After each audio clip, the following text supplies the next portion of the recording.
Assalamualaikum warahmatullahi wabarakatuh. Halo Bapak semuanya. Pada pembelajaran kali ini, pertemuan yang ke-11, Bapak akan menerangkan dan membahas tentang evaluasi pembelajaran tematik. Baik, diharapkan kepada Bapak semuanya simak dengan baik videonya, nonton sampai habis, dan juga catat poin-poin penting nantinya jikalau ada yang memang perlu dicatat dan berguna bagi anak Bapak ke depannya. Itu saja, langsung kita ke videonya. Evaluasi pembelajaran tematik. Pertama yaitu menjelaskan pengertian evaluasi pembelajaran tematik. Evaluasi pembelajaran tematik dapat diartikan sebagai evaluasi yang berupaya mencari informasi tentang pencapaian pengetahuan dan pemahaman anak, pengembangan keterampilan anak, dan pengembangan sosial dan efektif anak dengan memanfaatkan asesmen alternatif dan cara informal. Itu menurut Departemen Dinas Budaya tahun 1996. Menurut Joni tahun 1996, bahwa pada dasarnya evaluasi dalam pembelajaran tematik tidak berbeda dari evaluasi untuk kegiatan pembelajaran konvensional. Oleh karena itu, semua asas yang perlu konvensional diindahkan berlaku pembelajaran tematik, dalam pula pembelajaran bagi penilaian. Metode dalam penilaian pembelajaran tematik. Penilaian pembelajaran tematik adalah usaha untuk mendapatkan berbagai informasi secara berkala, berkesinambungan, serta menyeluruh tentang proses dan hasil dari pertumbuhan maupun perkembangan yang telah dicapai, baik berkaitan dengan proses maupun hasil pembelajaran.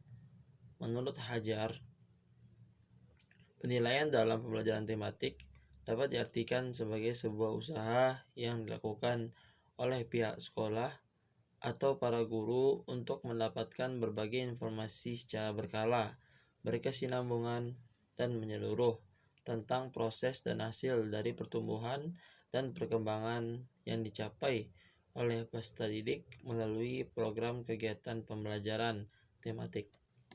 Ada 3 prinsip yang mendasari penilaian pembelajaran tematik ini.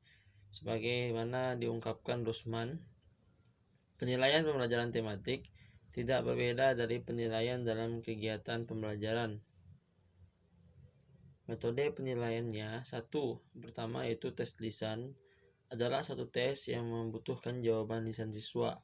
Pertanyaan lisan bisa diberikan pada awal pembelajaran untuk materi sebelumnya dan pada akhir pembelajaran untuk materi pembelajaran yang telah diberikan. Tes lisan ini biasa untuk kelompok atau perorangan, atau sering juga disebut individual. Yang kedua, tes tertulis adalah suatu tes yang menuntut jawaban secara tertulis dari siswa. Soal-soal tes tertulis disusun dalam bentuk tes objektif dan uraian esai. Beberapa macam tes objektif yang dapat digunakan yaitu tes benar-benar true false, pilihan ganda, menjodohkan, hingga isian singkat. Selanjutnya, yang ketiga ialah tes uraian. Terdiri atas tes terbatas, tertutup, atau terstruktur. Tes ini bersifat bebas atau terbuka yang mengutamakan kecepatan dan kekuatan. Ketiga yaitu teknik penilaian pembelajaran tematik. Pertama, memahami kompetensi dasar. Setiap siswa harus paham dengan standar kompetensi dasar yang harus diraih dan ditargetkan pada setiap mata pelajaran. Kedua, menentukan tema.